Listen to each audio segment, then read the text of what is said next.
I must say that when I was asked to moderate this panel and to look at the 1970 Public Land Law Review Commission report, I thought, well, 1970, that was just yesterday.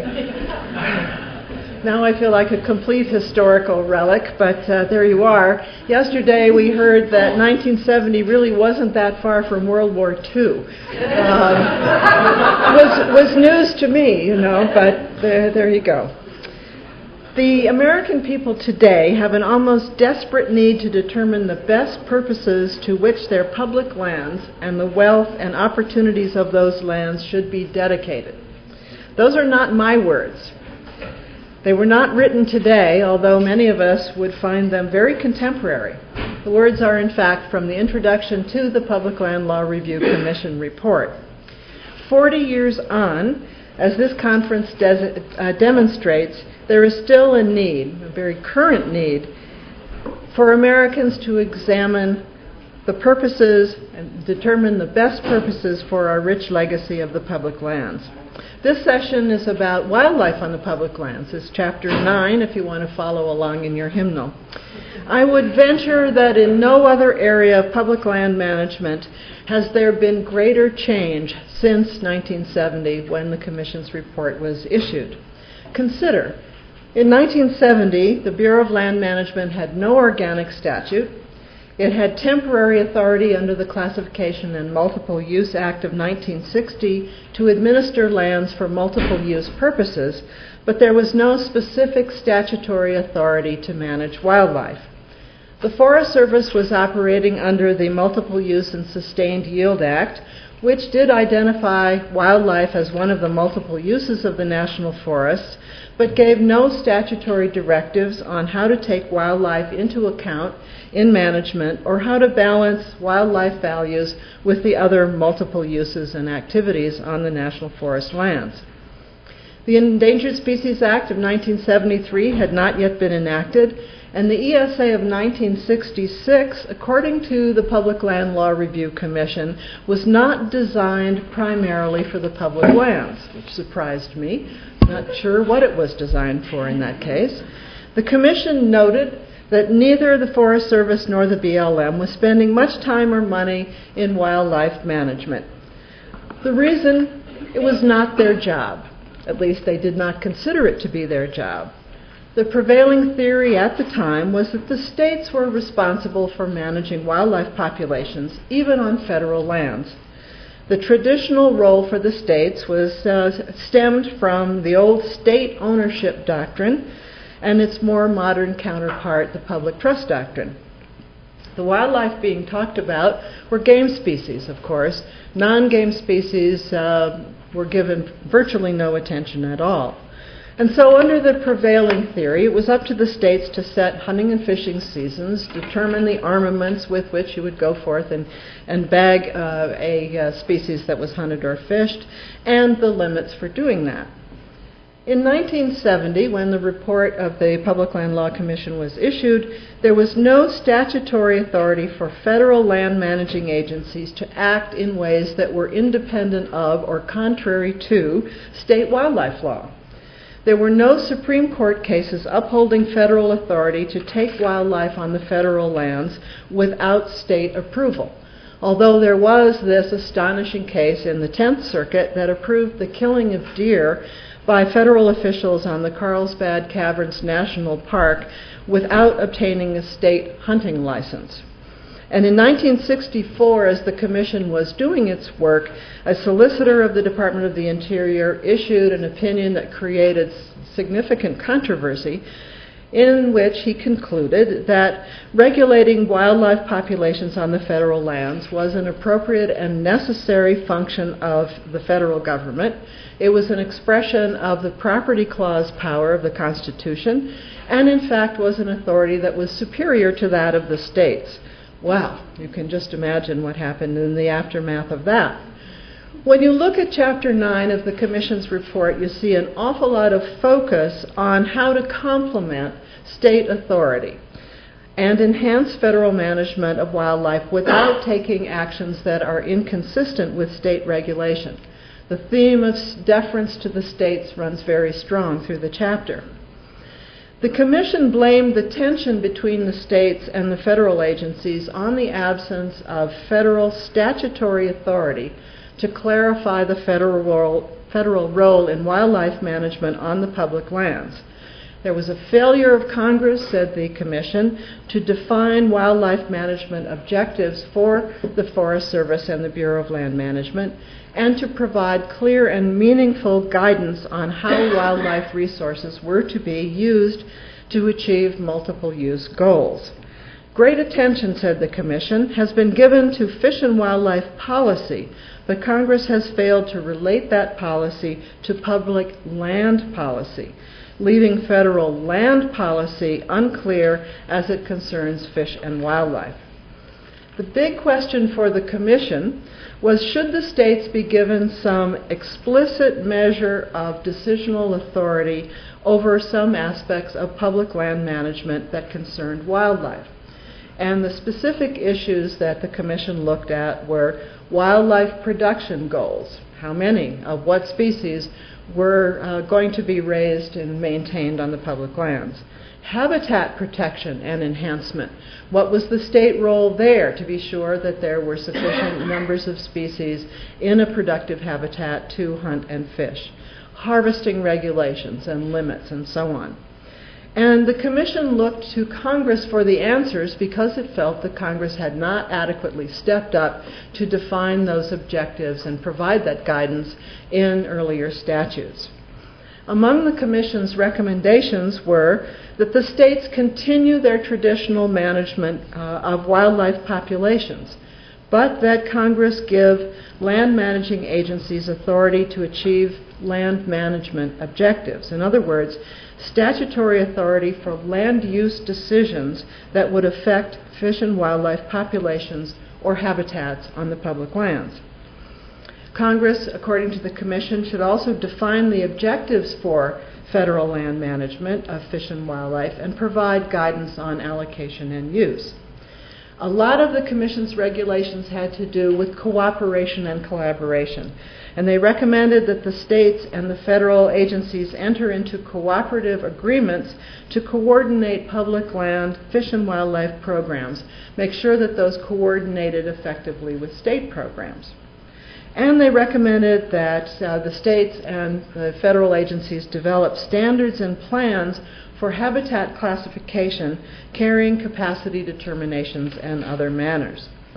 They also recommended that the feds charge fees for hunting and fishing on federal lands, and that the financial resources available to federal agencies be shared with the states. So sharing of financial resources in wildlife habitat protection and management and wildlife population management.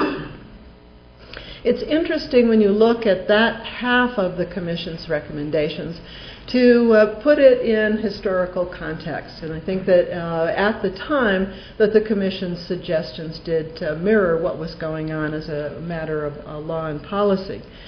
But the Commission also said some surprising things and planted some seeds that I think have borne fruit over the years between 1970 and today. The Commission did recognize a number of issues that presaged a wildlife agenda for the public lands for now and into the future. The Commission observed, for example, federal agencies should give greater emphasis to fish and wildlife values in allocating public lands to various uses in order to assure that fish and wildlife resources receive equal consideration in public land administration. Land managing agencies should afford equal treatment to non-game species, very surprising, as they do to game species in public land management, and an acknowledgement that non-game species have great value both for human uses, photography and recreational uses and so on, and also have value in and of themselves. This one surprised me. The federal government has the responsibility to protect, maintain, and enhance fish and wildlife values on public lands because of the importance of these values as part of the natural environment, over and above their values for hunting, fishing, and other recreational purposes. The part of the natural environment. That's something I think we would resonate to today. Public land should be managed to prevent avoidable habitat destruction and deterioration. So the Commission focused not only on fish and wildlife populations, but looked at habitat as well. And they recommended that agencies carrying out multiple use activities that affected vegetative cover and surface waters did so in a manner as to leave quality habitats unchanged in their overall capability to support fish and wildlife. That is a remarkable recommendation as well. Another recommendation from the Commission was to the agencies in the construction of their improvements on public lands, structures, fences, dams, pipelines, etc., to minimize normal fish and wildlife migration patterns. And today we acknowledge that the migration of wildlife and fish across the landscape is tremendously important and will continue to be so in a climate change world. If fish and wildlife cannot move from one place to the other, we are going to suffer even greater losses of them than before. And finally, a recommendation in keeping with a theme that we've heard again and again in the course of this conference, the Commission recommended zoning for wildlife. I'm going to put that on a bumper sticker somewhere. They recommended that a review be conducted of public lands to identify key fish and wildlife habitat areas, and that these be designated for dominant uses, and that in these areas, fish and wildlife resources receive paramount treatment. They would be those resources would be the key to deciding what else would happen on those lands. And the areas that they suggested be zoned for dominant wildlife use included habitat for rare and endangered species. This is about the only reference to rare and endangered species in the chapter, other than the allusion to the statute of 1966. But rare and endangered species habitat, important wintering and summering range for big game, choice birding, nesting, and feeding areas, nesting and cover areas for migratory birds and others. And we're not talking about wildlife refuges here or national parks. The Commission's recommendations were for the multiple use lands under the management of the Forest Service and the Bureau of Land Management. The extent to which these ideas have been translated into law, policy, and action, or lost or diverted along the way, will be considered by our two distinguished speakers. The first is Norm James. Norm is director of the Fenimore Cragg law firm in Phoenix. He's delighted to be here in the cool. His practice emphasizes natural resources and environmental law with a particular focus on the Endangered Species Act. He was lead counsel for the petitioners in the National Association of Home Builders versus Defenders of Wildlife case, also in National Association of Home Builders v. Norton, and the Arizona Cattle Growers Association versus Fish and Wildlife Service. All of his cases have dealt with the significant questions that we wrestle with today about the application of a key wildlife statute, in that instance the Endangered Species Act, to economic development activities. Our second speaker is Todd True, Managing Attorney of the Northwest Office of Earth Justice, the nation's preeminent public interest environmental law firm. I say that as a graduate of that fine institution. Todd has litigated an array of cases under both state and federal law, including the National Forest Management and its application to protecting wildlife through its diversity provisions and the viability regulations of the Forest Service, notably the northern spotted owl, and also the Endangered Species Act. I had the pleasure of watching Todd argue in the Supreme Court at one point, and I felt very proud to have such an able and articulate advocate on the side of the environment. Both of these speakers, I think, will bring to you a very interesting view of the issues that we face. I think it will be an enlightening discussion. And although I asked them to arm wrestle for their speaking place, they were too gentlemanly to do so, so I asked Norm to go first. Thank you.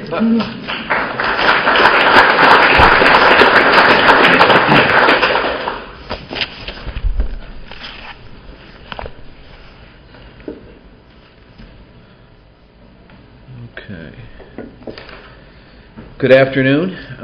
First, again, I'd like to thank the Center for asking me to speak. This is an honor. I was here and I was trying to remember. I attended one of these, and I'm really going to date myself. It was on FLIPMA, and I have a feeling it may have been the 10-year anniversary. And I got a nice 3-ring binder and an actual copy of FLIPMA, which I used all the time. And I was thinking about that last night. That boy, I must be getting old. But it was a great conference, and this has been a great conference. I've really enjoyed listening to all the other speakers. And before I get into sort of my topic, which deals obviously with the Mexican spotted owl, I should mention to you I have a paper. I'm going to refer to a table in it. I've got some graphs I'm going to show you in the PowerPoint. And I guess the paper really is sort of an abstract that got out of control. I was told I didn't have to do a paper. I ended up doing one anyway, but there is some interesting, I just want to point that out so it doesn't get lost. There's some interesting materials really attached to the paper, including, and some of the stuff I'm going to talk about in a moment is reflected in it, but there's a very interesting paper published by the Forest Service in 1993 dealing with national forests in Arizona and New Mexico with a lot of interesting data. And again, I'll refer to some of that today, but I just wanted to mention that that is in your materials. Let's see if I can make this go. There's been a lot of discussion. Well, let me back up a step. The topic of this panel obviously is wildlife, and there's really two sort of general approaches I could have used, and I wasn't sure which way to go. One would be more of a 30,000-foot level overview, if you will, of the ESA. It would include, obviously, provisions of the National Forest Management Act, other wildlife laws that affect use of federal lands. And having read, and I didn't read all of it, but I read a good portion of the 1970 report, which was very interesting. And what struck me about it, and what's been covered by some of the other panels very well already, so I'm not going to spend any time on it, but the notion that as of 1970, that there was a lack of clear standards and guidelines for management of federal lands, both national forests and BLM-administered lands, and that there was a need for planning, a planning process. Karen mentioned the fact that there are references, for example, in the wildlife chapter and in other chapters to planning documents that would be similar to zoning ordinances that would zone for dominant uses while allowing secondary uses that wouldn't interfere, etc. And it got me thinking about the Mexican spotted owl, which I was involved with back in the early 1990s. And I thought it might be interesting, as opposed to giving you more of a survey, to talk specifically about the litigation and really not so much the litigation, but just how the listing of this species has affected the Forest Service's ability to plan for uses of the national forests in Arizona and New Mexico. And there's been discussion about paralysis by analysis and what is it, the cauldron of conflict? I don't think I am. Or the cruise. Okay, sorry, whatever. I'm learning a lot of new terminology here. But the point really is, if you look at NEPA, and that's generally what people have been referring to, is the NEPA process and the time and the complexity that's involved. And each panel has touched on things that, in their view, needs to be evaluated, that you need to have data on, you need to take a hard look at in complying with NEPA. But NEPA is just a procedural statute. The thing about the ESA, as probably all of you know, is NEPA is procedural, but it's substantive, and it imposes, of course, a prohibition against taking species under Section 9. It also imposes the no jeopardy, no adverse modification requirement under Section 7.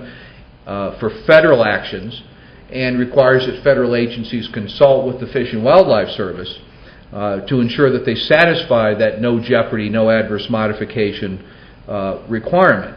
But the ESA, again, has teeth in it because it has substantive prohibitions, and as hopefully this presentation will indicate, it has really, in certain cases, not all cases certainly, this is one example, but it has handcuffed, to a great extent, federal land managers who are forced to, in effect, elevate species, particular species, single species, over other land use activities, including in some cases, and you'll see this here, including in some cases general management of the forest for I'm trying to think of the other term I've learned here for ecosystem services. Thank you, Karen. So with that, and this was just, I thought this was sort of an apropos quote, and not to pick on the Center for Biological Diversity, this quote appeared in an article in the New Yorker magazine in 1999. It was called "No People Allowed: A Radical Environmental Group Attempts to Return the Southwest to the Wild." And it's sort of to me symbolizes sort of what's happened. Again, not in all cases, but in a number of cases with the Endangered Species Act in effect being overlaid on top of NAFMA, on top of FLPMA, and other federal land use planning requirements. So, just a little background here, and again, I've got some additional information attached to the paper, but just so you know what I'm talking about, and this does work, very good. There are 11 national forests in Region 3. That's Arizona and New Mexico. And there are also some grasslands that aren't really relevant. There's about 20 million acres of land in the national forest in Arizona and New Mexico. About 9 million, I don't have current data, so that's an estimate, but about 9 million acres would be considered forested. So in contrast to some other national forests, because the Southwest is drier, a significant portion of the national forests don't actually have forests on them. They may have chaparral, pinyon juniper, grassland. So there's roughly 9 million acres, or just under 50% are actually forested. The dominant species is ponderosa pine. There's a belt of ponderosa pine that essentially extends from this area, and this would be Flagstaff right here. It essentially extends across Arizona, from the Kaibab National Forest through the Coconino National Forest, the Apache Sitgreaves National Forest, and into the Gila National Forest. This area in here is Indian Reservation. That's the White Mountain Apache Reservation. It's also forested, but that's predominantly ponderosa pine. And that area historically has had a timber industry in it. Certainly nothing on the scale of the Pacific Northwest or even the Southeast, but there has been a relatively active, if small, timber industry. Now, if we go to the next slide, and I want to talk about forest conditions circa 1990, and again, I mentioned the Forest Service paper that's attached to my materials. There's a lot more detail and a lot more data. But if you compare forest conditions at approximately 1990 compared to the conditions of the forest prior to European settlement, you have conditions where forested acres had increased, you have fewer meadows and grasslands, you have dramatic increases in tree density. People that visited northern Arizona, for example, in the late 19th century described the forests as being open and park-like. We now have very dense forests. We have multi-storied conditions rather than single-story open conditions, where you've got a higher layer of, for example, ponderosa pine that are mature with a lower understory of, say, fir or spruce coming up below it. The composition of the forest has shifted at the same time. You've got declining percentages of ponderosa pine, pretty severe declines in species like aspen. That's another species that needs open conditions to reproduce. And you've got species like spruce and fir that do better in forested conditions. They don't need the open conditions, so they're in effect growing up and filling up the understory. And there are a number of reasons for this occurring, but the primary one is fire suppression. Again, looking at things like tree rings and again other historic information, it appears that In most places, most of the forests experience low-intensity fire every 2 to 12 years. These fires would clean out the grass, clean out the forbs, keep trees from coming up underneath, and so you ended up with more open, lower density forests. Other studies suggested, for example, that in terms of tree density, forests pre-European settlement had, say, between 25 and 50 trees per acre. As of 1990, these same areas had between, say, 250 and 800 trees per acre. So you've got a much different forest. And obviously the Forest Service became very concerned about this. In the forest view, that there was a serious issue with respect to deteriorating forest ecosystem health. And as the slide indicates, these conditions promoted greater susceptibility to drought, to disease, species such as mistletoe, insect infestation, which we talked a little bit about yesterday, conditions that, of course, are only going to be exacerbated with global climate change if it goes as predicted. And the result of that, in turn, are larger and more destructive wildfires.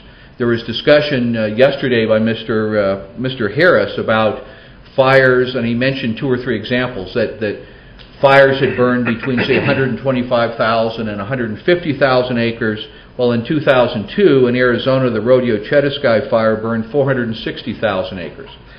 So you've got conditions that, as indicated on the slide, are in the Forest Service's mind deteriorating, and aggressive management is needed in order to open up the forest and turn the forest, start moving the forest toward conditions that may have existed 100 years ago. I suppose you can argue, you can debate about whether that's good or bad, but that was the view as reflected in my materials. Well, along comes the Mexican spotted owl. The Mexican spotted owl was recognized as a separate subspecies in 1983, and it's the largest and most geographically diverse owl. Its range extends from the mountains in southern Colorado and the Colorado Plateau in Utah, south through Arizona and New Mexico, into the mountains in central Mexico. Unfortunately, there's very little known about the historic population level, its distribution, and its trend. And its habitat varies depending on the location. For the purposes of this presentation, as the slide indicates, in eastern and central Arizona and western Mexico, the owl needs dense, uneven-aged stands of trees with a multi-layered canopy, fallen trees, accumulations of debris, mistletoe, snags, conditions that are essentially old-growth, unmanaged forest. And this area is critical because if you look at this slide, this is a more recent, this is something I pulled off the Fish and Wildlife Service webpage. This depicts the current range of the species. And again, you can see the area I was talking about before. Here is the major forested area that extends from west of Flagstaff across into New Mexico. So there's the range of the Mexican spotted owl. It's right on top of the primary forested area in Arizona and extending into western New Mexico. So very quickly, if you look at sort of the key events, the forest plans in Arizona and New Mexico were adopted between 1985 and 1988. And at that time, the Mexican spotted owl was designated as a sensitive species. But there really was very little in the forest plans that addressed the habitat requirements of the Mexican spotted owl. In 1988, there was a task force formed to address potential conflicts between the owl and timber harvesting and other management activities. There were management and inventory protocols. There were interim directives that, for example, restricted timber harvesting and other land use activities in the vicinity of nest sites that were implemented in 1989. They were modified a couple of times. In 1989, there was a petition submitted to list the Mexican spotted owl, and in 1991, a finding that listing may be warranted and a proposed rule was published. The basis for that proposed rule was future modification of habitat resulting from timber harvesting on national forest land in Arizona and New Mexico under shelterwood methods. Shelterwood methods are methods that tend to promote even-age stands of trees as opposed to, for example, selective cutting that tends to maintain uneven-age stands. And the forest plans that had been adopted, as I said, about 5 years earlier, were primarily predicated on shelterwood harvesting, although under the management protocols that were developed, the Forest Service had already begun to move away from shelterwood harvesting methods and to implement selective cutting. There's virtually, I should qualify because there's just mention of this earlier in the conference, there's very little clear cutting done in Arizona and New Mexico. It's essentially you're going in and you're always leaving some trees for regeneration. The question is, there are ways to do it that result in an even age stand and ways to avoid that. Well, in 1992, the Forest Service initiated a NEPA process to amend all 11 of the region's forest plans in order to formally incorporate the management direction into those plans, and frankly in the hope of keeping the Mexican spotted owl from getting listed. That didn't happen. The following year, there was a final rule published that listed the owl as a threatened species. The basis for listing it was the same, that despite the fact that the Forest Service had implemented these interim directives and other protocols to protect owl nests and habitat, the bottom line was that the forest plans were inconsistent with the requirements of the species, and so the owl was listed. 2 years later, critical habitat was designated following a lawsuit to compel designation of critical habitat. Then in 1995, and due to time, I'm not going to spend a lot of time on this lawsuit, but there was a lawsuit filed, I guess it was actually filed in 1994, based on the Pacific Rivers Council decision that came out of the Ninth Circuit in 1994. Again, simplifying things, and there's a more detailed discussion in my paper, there was no consultation on the Mexican spotted owl. Therefore, the court enjoined all 5 minutes. Okay. There was an injunction issued because consultation under Section 7 of the ESA had not occurred on any of the forest plans, and the injunction was a very sweeping injunction. It prohibited all timber harvesting activities on all 11 national forests. It included, for example, timber sales on which project level consultation had occurred and no jeopardy determinations had been made, and it included timber sales that consultation hadn't occurred because there was no effect on the Mexican spotted owl. It just simply shut everything down. And that injunction remained in effect for about 16 months. In the meantime, in 1996, the amendments to the region's forest plans were finally adopted, and the main impact of the amendments, which incorporated recommendations that were in the Fish and Wildlife Service's recovery plan, which was rushed out and made public in early 1996. The primary change was a dramatic reduction in the amount of saw timber available in the national forests.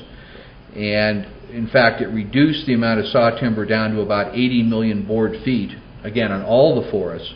And maybe more importantly, only 10 million board feet per year of trees greater than 12 inches in diameter at breast height. And you can see the impact that had on timber sales in the region. And you can see, if you look at the dates here, you can see already there's a decline occurring here well before the species is listed because of the measures that were being implemented on an interim basis by the Forest Service. But again, by the time the species is listed, and I should emphasize too, the estimated annual growth of all trees up here, 700 million board feet per year. And the allowable sale quantity, which was discussed by one of the panels yesterday, the average annual amount of timber sold, and again, this is for the entire region, was 390 million board feet. So you can see the amounts being harvested in the mid-1980s were close to but below the allowable sale quantity, and certainly well below the estimated amount of annual growth occurring on the forest. Yet, as you can see here, we're essentially, by the time when the injunctions entered, we're down to zero timber being sold. And the next couple slides are just additional information. This is Arizona's national forest. The allowable sale quantity is 267 million board feet per year. As you can see, again, initially you're getting close to it, but still below it. Again, timber sales dropped down to essentially zero. New Mexico, similar pattern as you would expect. And then I've got, very quickly, the Apache sitgreaves, which was the largest timber-producing national forest in Arizona and New Mexico. Again, a similar pattern. Oops, what did I do here? A similar pattern in Coconino, which was the second largest national forest in terms of timber sale volume. Again, similar pattern. So let me finish up here. I think I'm out of time, right? Okay. Go ahead. This is my last slide, so I did get through it. The bottom line here, and the point that I thought might be interesting to people at the conference, is the tension that exists between the Endangered Species Act and the agencies, in this case the Forest Service's attempt to manage the forest. I'm not saying that the Endangered Species Act shouldn't be considered. Perhaps it should be a primary or the primary consideration. But this is one of those examples where you have forest conditions that were widely recognized as being unsustainable in the long run. Again, primarily due to fire suppression and other events, and that there is a need to aggressively manage the forests in order to eliminate impacts of drought, prevent disease, and catastrophic fires. And yet, because of the Endangered Species Act, essentially the timber industry in Arizona and New Mexico went out of business. The sawmills closed, and current timber harvest levels today are slightly above what we saw. If we go back, current timber harvest levels are whoops, I need to go back 2 slides, I apologize. Region 3 national forests today are right around this line right here. And again, you've got annual estimated growth up here. So this is an example where, again, looking back at the Public Land Law Commission report, as Karen indicated, the report did certainly indicate that there was a need to consider wildlife. There may be a need even to designate particular areas where wildlife is dominant. But in this particular case, it's an example of wildlife, in this case one species, simply overriding and dominating land use planning. So with that, I'm not sure how to turn this off, but anyway, thank you.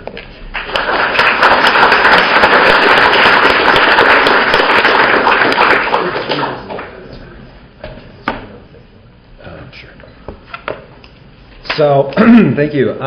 I'm glad to be here. Thanks for including me.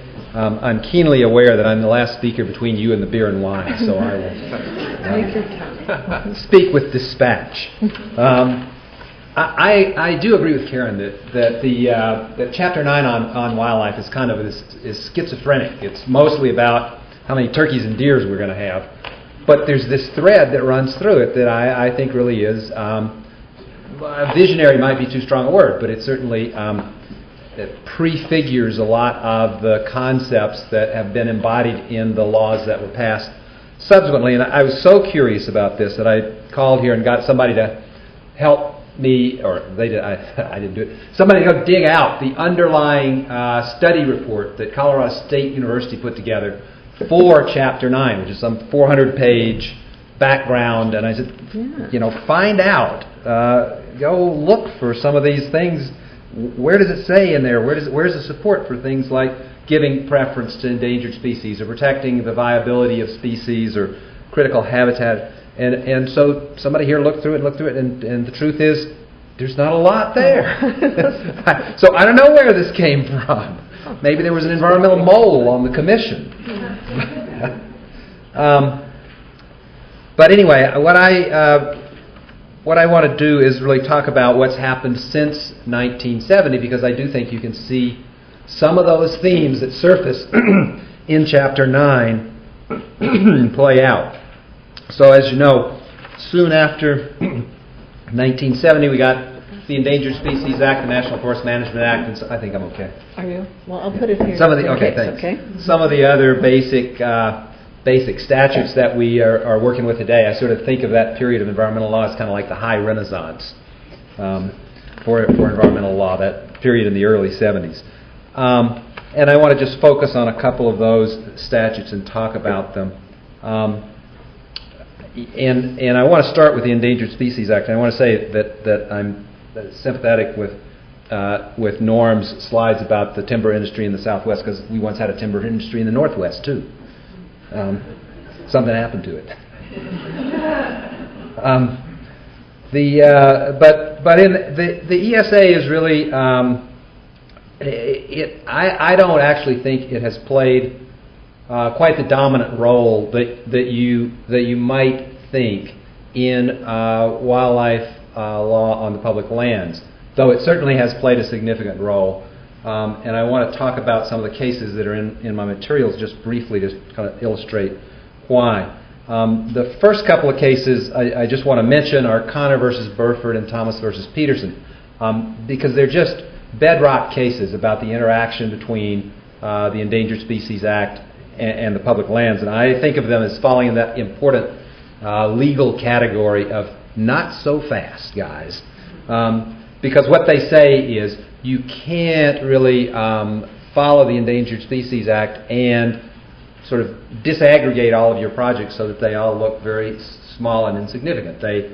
They are two basic cases. I probably cited them 100 times in briefs that say you really have to look at all of the impacts of the actions you're taking on public lands. You have to look at not just the road you're building, but the timber sale that goes with the road. You have to look not just at the fact that you're issuing a lease now, but at the development activity that's going to go with that. And interestingly, there's no particular specific language in the ESA that necessarily requires that result. And I think what you have in both of those cases is the courts saying, you know, this is a law its fundamental purpose is to conserve ecosystems and to get species that are endangered to a point where they don't need protection. And if we're going to do that, you have to really look at what you're doing. You can't manipulate the picture to create a false impression of the impacts you're going to have on these species. So those are bedrock ESA cases. The other one I want to mention, or a couple of others I want to mention, the Pacific Rivers Council case, Norm mentioned that. It really is. It is the total crossover case between the ESA and the National Forest Management Act, for the public land management laws for the Forest Service, because it says forest plans. They actually mean something. They have impacts, and so you have to consult on them. And not only do you have to consult on a forest plan when it's adopted, but because they're 10 or 15-year plans, if you're out in the middle of that plan and another species gets listed, you have to go back and look at the effects of the plan on that species. And in the meantime, because the ESA says kind of don't jeopardize the species, you have to hold off on the projects that are under the plan that might actually impair that new species or jeopardize it. And that makes sense. I mean, how else are you going to avoid harming species if you're not looking at that higher order of magnitude? It makes so much more sense to consult on a forest plan if you're worried about species conservation than to look at individual projects. And it's really not that big a deal. In fact, I think the Forest Service has figured it out that when you see a listing coming, if you start consultation soon instead of fighting it, you can actually marry the two processes together without too much trouble. The last ESA case I want to mention briefly is the Gifford-Pinchot Task Force case, because I think it's a case that addresses what is still one of the more unsettled crossovers between the Endangered Species Act and the public land laws, and that's really what happens with critical habitat. The court made the pretty easy observation and the pretty easy ruling that when you're looking at critical habitat, you actually have to look at the effects of the action on species recovery and not just species survival, and that makes perfect sense since critical habitat is the habitat species need to recover. It does less well, the case does less well with the question of exactly how you look at these issues, and the question is really one of scale. When you're looking at impacts to critical habitat, what's the scale you look at? Because if you look at all of the critical habitat across the whole range of the species, almost any individual project is going to look pretty insignificant, no jeopardy, no problem. On the other hand, this is designated critical habitat, so somebody decided that the species needed this habitat to recover. So where's the argument that you can afford to lose any of it? That issue of how exactly impacts to critical habitat are going to play out in the public land arena, where you're dealing usually with fairly large chunks of habitat, that's still working its way through the courts, and there's really not a good answer to how you get that issue resolved properly. The government has been limping along since the Gifford-Pinchot Task Force, and actually since a case earlier than that, without a valid regulation. And so hopefully that's one of the issues that will get resolved here in the next few years. We'll get back to a regulation about how we implement the critical habitat, the adverse modification requirements. But one thing is for sure, the impact that the ESA has had on public lands, even though it is not a public land law at all, it's much bigger than that. It would make the authors of the Chapter 9 who had the audacity to say that protection and propagation of rare and endangered species should be given preference over other uses on the public lands. It would make them proud. They definitely had an idea there that we followed up on. I want to turn now to some of the other public land laws that govern the Forest Service and the BLM and talk about some of those cases. Of course, the one that gets the most attention and that because of time, will probably focus on is the National Forest Management Act.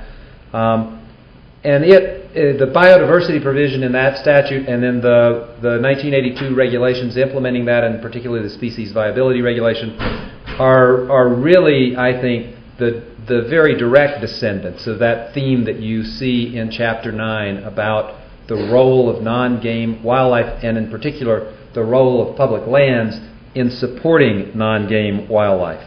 And that, although we got NIFMA in 1976 and we got the viability regulation in 1982, it took until about 1994 for us to really figure out what that regulation might mean and might accomplish. And in 1994, of course, the government adopted something in our region called the Northwest Forest Plan, which is actually still in place, to the amazement of many.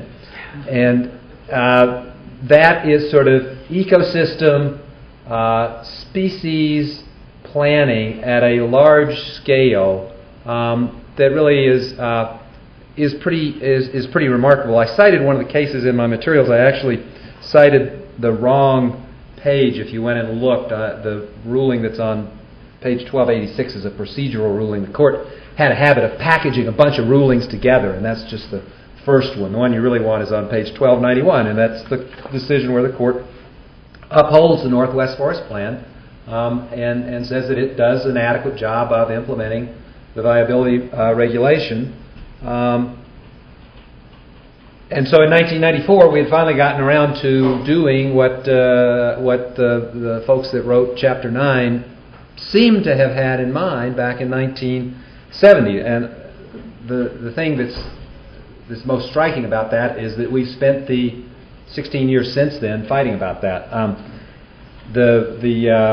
The second case that I cite about the Northwest Forest Plan of the Pacific Coast Federation of Fishermen's Association cases from 2007 is actually the last court decision, I hope, in a long line of cases, trying to defend the Northwest Forest Plan and challenging amendments to it that would water it down or modify it. And then even later still in 2009 with the change of administrations, finally I think the effort to pull the BLM lands in the Northwest out of the Northwest Forest Plan has subsided. And so Northwest Forest Plan still standing after all these years. It's not the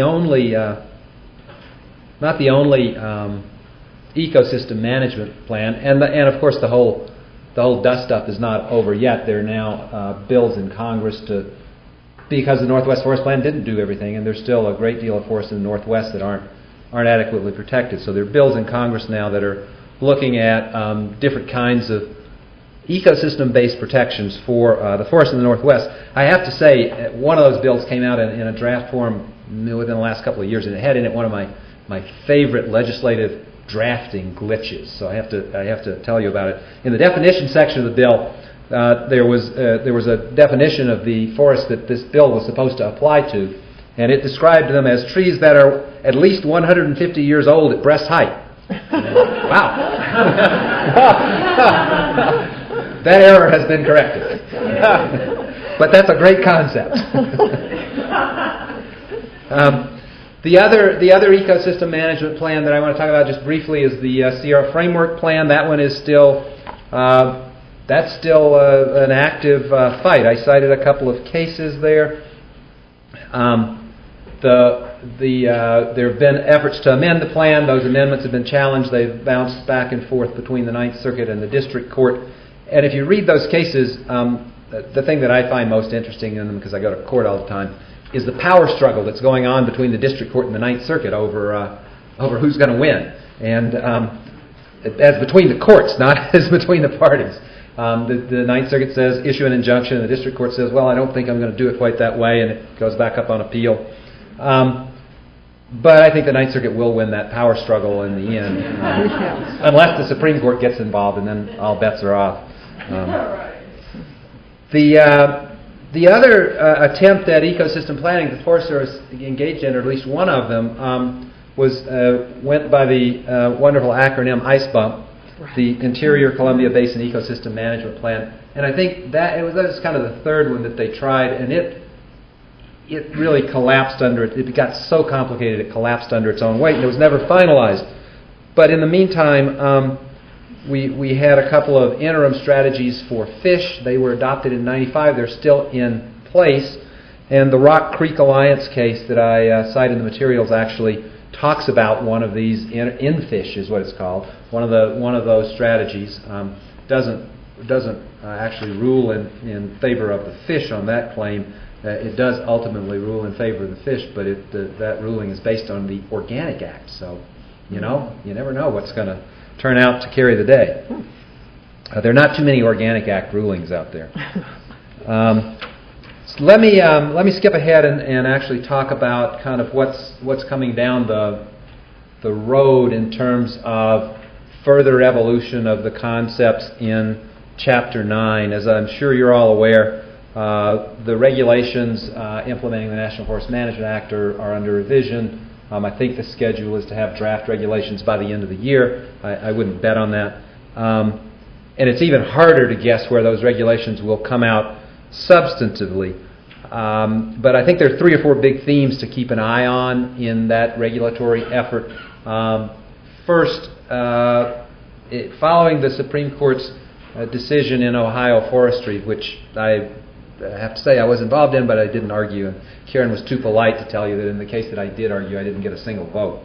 But that's kind of how environmental cases go, I guess, there. But following up on Ohio forestry and then some other court decisions and kind of the agency's own intuition, maybe, I don't know. There's been a real push to make forest planning a paper exercise, not the sort of zoning exercise that I think was contemplated in 1970.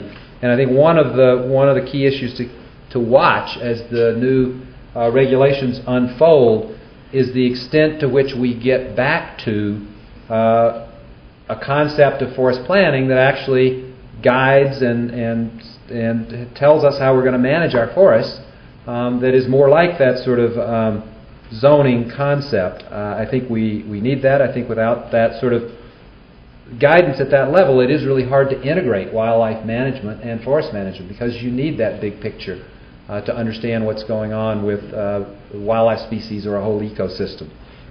And on that note, I think the other thing to watch very closely as the regulations are revised is what's going to happen to that viability regulation that seems so innocuous in 1982 and turned out to be a little bit bigger. You get these rumors kind of surfacing every now and then. The main reason the Forest Service wants to revise those NIFMA regulations is to get rid of that viability regulation. I hope that's not the case, because it is a very important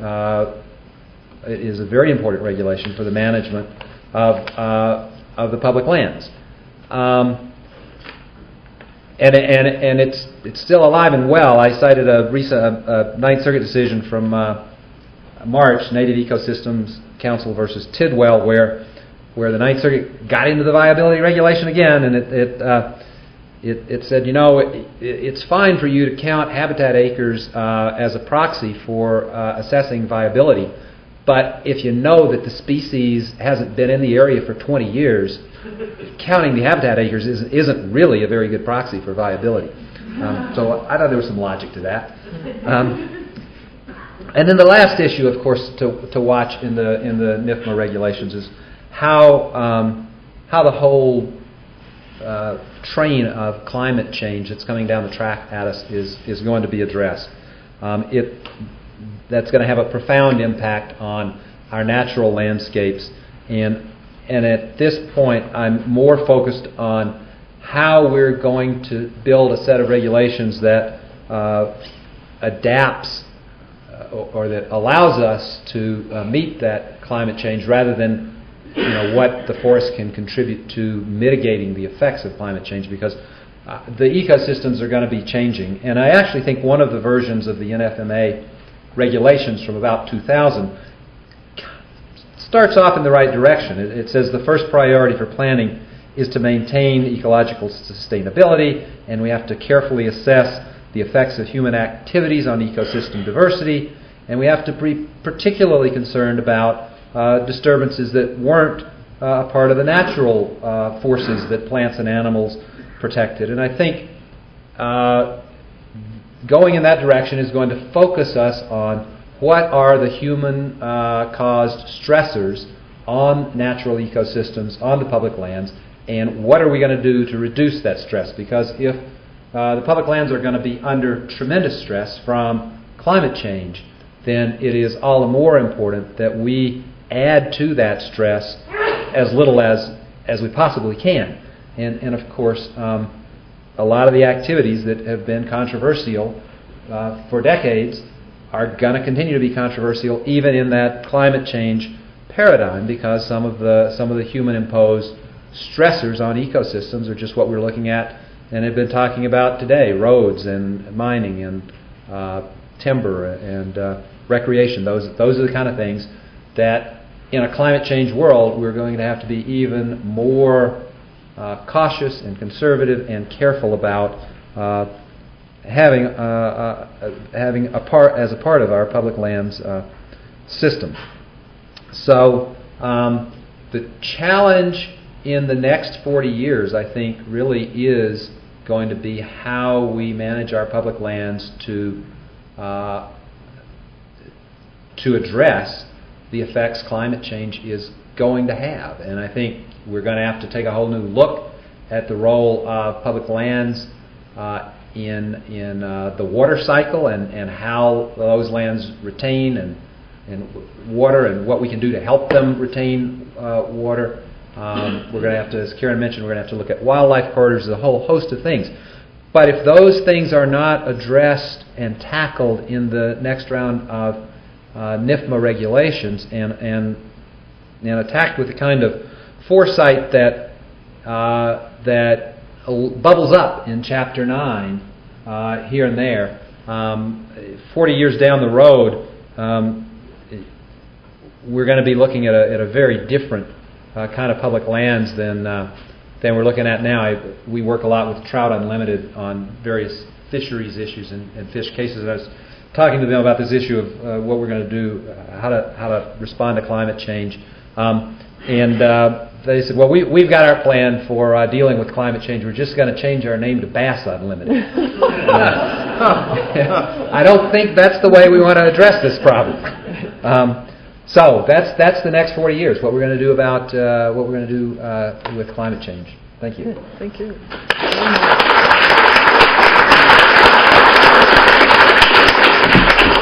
Really good. We have quite a few minutes for questions, and I expect quite a few questions out there. So let me start with you. Todd, you ended with climate change, and so I wanted to ask a question to both the speakers and to about climate change and the future of the federal public lands and wildlife on those public lands. So why not just take those trout and move them? And what I'm talking about here is this notion known as assisted migration or translocation, where you're reintroducing introducing species outside of their historic range because their historic range is no longer suitable, either because it's drier, it's hotter, the vegetation has shifted, or whatever the case may be. And it seems like some of the agencies are kind of excited about this idea, and some of the agency representatives can point out the error of my perspective easily enough. But isn't it better, maybe, to take the trout and move them? Fish aren't a very good example, but let's say pika, and move them to a more hospitable place, outside the historic range, and then say, well, you know, the area where they used to live is no longer suitable, so we can go ahead and allow mining. That's a perfectly appropriate use now, whereas perhaps in the past it wasn't. And protect this new spot. Does that make any sense to you, Tom? Well, you know, I'm from the Northwest, and We did that. we have a lot of salmon hatcheries up there that were supposed to kind of handle a similar kind of problem when we built a bunch of dams, and they didn't. We didn't manage to engineer our way out of the problem. One of my favorite sayings is that the mistake we keep making over and over again is mistaking what we know for everything there is to know, and not proceeding with caution and humility in light of that limitation. So I would count myself as a skeptic of the idea that you can pick up some species and put it somewhere else and solve a problem. I do think that there is going to be major changes in species habitat, and it may get pretty ugly because climate change is really going to affect a lot of our ecosystems. But you're really on the very slippery slope of saying, well, look, tell you what, let's just put a few of these species in some kind of Noah's Ark, and in a couple of thousand years when the problem blows over, we'll let them go again. Norm, your thoughts? Well, I don't have much to add other than I think it's doable. I think it's a question of what the species. It's a question of what the species requires, and therefore whether it's feasible. In other words, some species it's simply going to be impossible, I'm afraid. There are other species where you might be able to relocate the species and have a reintroduced, or as you say, introduced population do fine. But I think you have to make that call on a species by species basis. I can't resist. I'm not supposed to do this. It's up to them. The question, of course, is exactly as Norm framed it. Where would they go? And we've tried this. Do you remember the owls in a suitcase plan that was in the Pacific Northwest? We were going to assure spotted owl dispersal by loading them up in some crates and taking them to areas where they couldn't manage to get to by themselves. We've also tried it with assisted migration of salmon. We've got a lot of smolts in trucks or on barges rather than in the rivers, and I think most of us have some problems with that as a way to assure the continuity of natural populations. I want to emphasize that it's not for me anyway, it's not a philosophical or a principled problem. I just have a hard time finding a lot of examples where we've done it successfully. I mean, you can't, over and over again, we keep learning, it's really hard to engineer something that works better than a natural ecosystem. Question? Joe? Norm, I have just a couple questions about your hypothesis that the listing of the Mexican spotted owl and the consequent injunctions in the mid-1990s were the cause of the crash in timber harvest that occurred in the early 1990s. There is a chronological mismatch there, which is that the timber harvest crashed before the spotted owl was listed. And I think you recognize that, but I think, doesn't that create a problem for your hypothesis? And let me just suggest an alternative hypothesis, which is that although there is indeed a great increased density of small young trees, that those big timber harvests in the 1980s were living off the big old trees, and that those, in fact, were nearly exhausted, and that the timber harvest had to come down, that they were running out of the old growth timber that the industry was living on, and it just wasn't sustainable. Okay, you've got a couple things there. Let me start with the injunction. And you're right. In fact, it was funny, I had a discussion yesterday with Jim Riley, and people that aren't familiar with what actually happened think, and I think it's in part because the environmental groups involved, again, they're out like everybody else, they're out trying to raise money, and so they're promoting their litigation success. We shut down the timber industry, etc. But what you say, Joe, is right. I mean, this was something.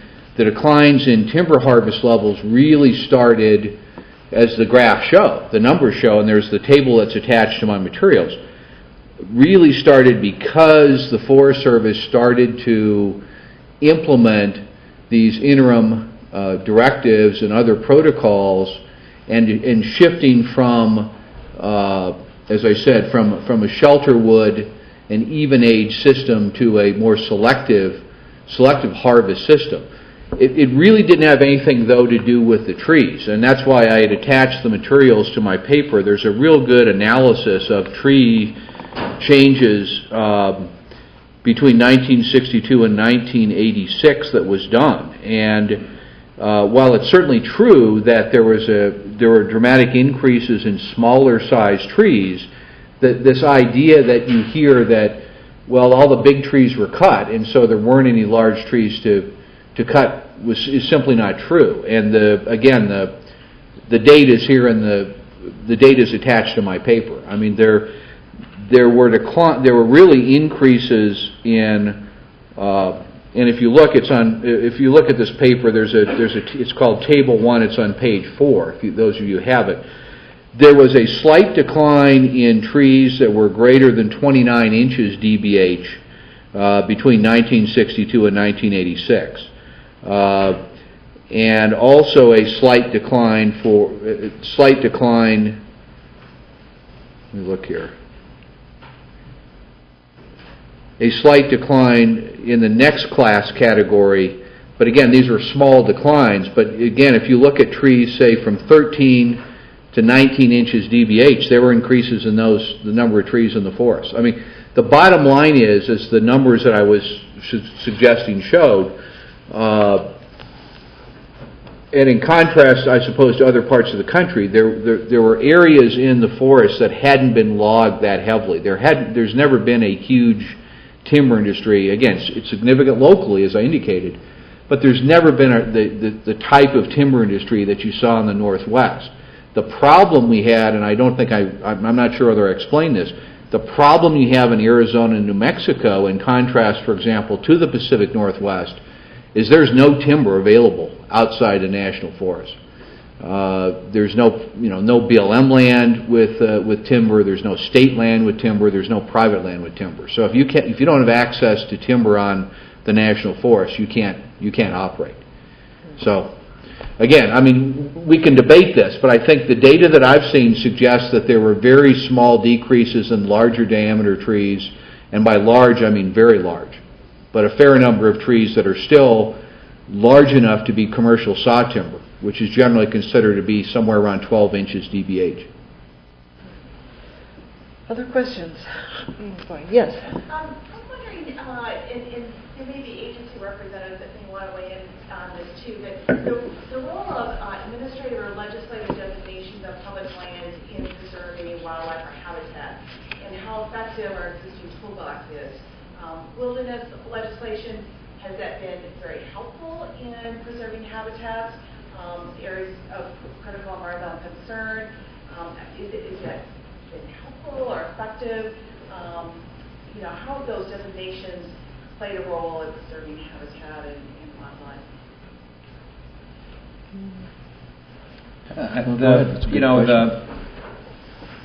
If the Northwest Forest Plan has, created this sort of regional scale network of late successional forest reserves that are largely off limits to activities that would affect the species that depend on those old forest reserves.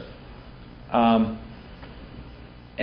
it's been relatively effective. I mean, we're very early. We're a decade or two into something that really is going to take 50 or 100 years to know how well it's working. But they're there on the landscape, and as I said, I think we've gotten past the point where we're trying to get rid of them. We've learned that we're going to live with them. But the real challenge for all of those kinds of administrative or legislative designations is a time scale one. I mean, we change our mind every other minute. The ecosystems don't tend to jump around like that. But I think I would tend in the direction of administrative designations as opposed to congressional ones, just because I think they can be more finely tuned. Unfortunately, when you look at our conservation designations, they don't match very well with biological richness. Wilderness areas are the most restrictive land management designation we have, and yet they're the least biologically productive lands in the federal land system. Even on the wildlife refuges, you don't have a really good representation of ecosystem types and species types, largely because of the history of the wildlife refuge system. Began as refuges for migratory waterfowl. In recent years, we've done better at designating refuges for other species, including endangered ones. The national forests at this point still have, other than the military lands, have the greatest diversity and biological richness of the federal land designations. BLM has a surprising amount of biological richness, given that it's mostly arid lands and more desert lands. So the problem, of course, is that where you find critters and ecosystem variety often is lands that have good soils and a lot of water and are lower elevations. And so the biological diversity has gone to private lands for the most part over the course of our history. And we currently don't have, on the public lands as a whole, a really good match, which is why I have been known to say I think that we ought to lump our conservation lands together, parks and wilderness and wildlife refuges and roadless lands, and that would be a good start to protect biological diversity. And that going forward, if I was writing the Public Land Law Review Commission report for the next 40 years, it would be to recognize that protection of biological diversity is perhaps the greatest role our public lands can play. And that represents, in the face of climate change, the most important thing we can do to protect the diversity of the planet. Mark. Karen, I want to pick up on your point about biological diversity and try to weave it into what both Norman and I think Todd was saying. Norman in particular, I think, was making the point that the Endangered Species Act is sort of driving the management of the national forest, in that case causing a reduction in timber sales. But one of the concerns I think that we've all discussed about the Endangered Species Act is that it's species-oriented rather than ecosystem-oriented. And it strikes me that while we sometimes look at the spotted owl and other things as a surrogate for a healthy ecosystem, and certainly the MIS system and forest management maybe tries to mimic that as well. It does strike me that this is not a perfect correlation. Is it just the best we can do? So if we're trying to protect biological diversity, does it really make sense for us to be so focused on single species protection, really to some extent to the exclusion of everything else? You said the point I was trying to make better than I did. I guess I got rushed at the end, but that's exactly the point I was trying to make. And I'm not contending that in every instance that's true. This just struck me as a particularly good example. And the complaint, not complaint's the wrong word. The concern I have here is it's not simply the decline in timber harvesting. It's the fact that, and again, trying to tie it back into the committee's report. If you manage the public lands with some imagination and with some cooperation, things that have been talked about by other panels, you could use, and again, I'm speaking now of Arizona and New Mexico. Again, conditions are different, species are different. You've always got to consider that. But you could come up with some inventive ways to go in, and you could thin forests. You're going to have to cut a few large trees because you can't operate a sawmill with trees that are 4 inches in diameter. But there are ways. In fact, there was some discussion. Some of the stuff. This is sort of some of the early ESA work that I did for one of the timber companies, where we were trying to work with the Forest Service to design timber sales on that basis. It was selective cutting. It was creating open areas. It was avoiding other areas. And it was also doing other types of improvements, other sorts of prescriptions. So, I think you can do that, but if your hands are tied, and that was the point I was trying to make, if your hands are tied and you drive the timber industry out of business, in this particular case, now the government's out hiring contractors to go out and thin forests next to the urban interface areas. And paying somebody $7,000 or $8,000, a crew $7,000 or $8,000 an acre to go cut small trees. Well, that's fine, perhaps in reducing fire risk near urban interface areas. But in the meantime, what's happening to the rest of the forest? And that's what my big concern is. This was not, and perhaps I didn't do a very good job in terms of my presentation. I wasn't supposed to be a cry for the loss of the timber industry in Arizona and New Mexico, although that's certainly unfortunate, and it's unfortunate for the communities in rural areas in those two states that depended to a great extent on the mills, etc.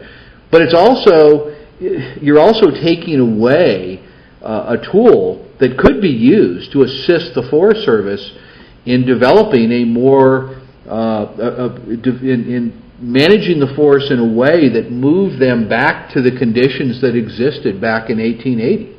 Now there's nobody to do that unless the government's going to pay people to cut trees. And we heard yesterday that that's not likely to happen. So again, that was really the point I was trying to make here, that you end up, as you said, Mark, you end up with single species management instead of looking at the entire picture and where you want that forest to be in 30 or 40 years. And again, the information that I presented was based on studies and peer-reviewed papers, etc., that came out in the late 1980s and early 1990s. I mean, where are we going to be in 25 or 30 years if global warming has the impacts some people are predicting? I mean, the forests are going to be ugly. I mean, that's the reality. How are you going to address that? And I don't think shutting industries down is the way to do it. Oh boy, I Karen, think. let me just.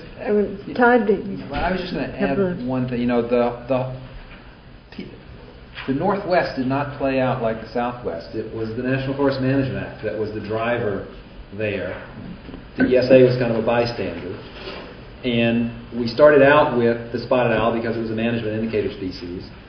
and we ended up with an ecosystem management plan that involved 900 or 1,000 species, because those were the species that were dependent on that ecosystem.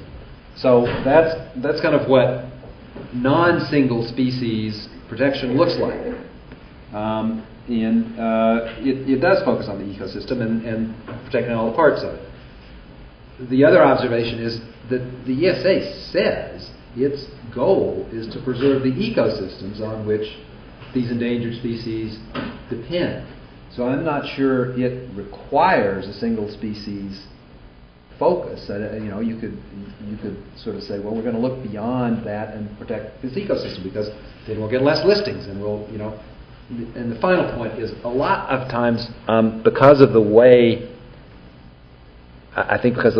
ecosystems tend to work, what gets listed are the keystone species, and if you protect those, you're often protecting a lot of the rest of the ecosystem. So even though it is a single species, it may not just protect a single species. I think there's a lot to talk about over wine and beer. Thank you all for your attention. This has been terrific.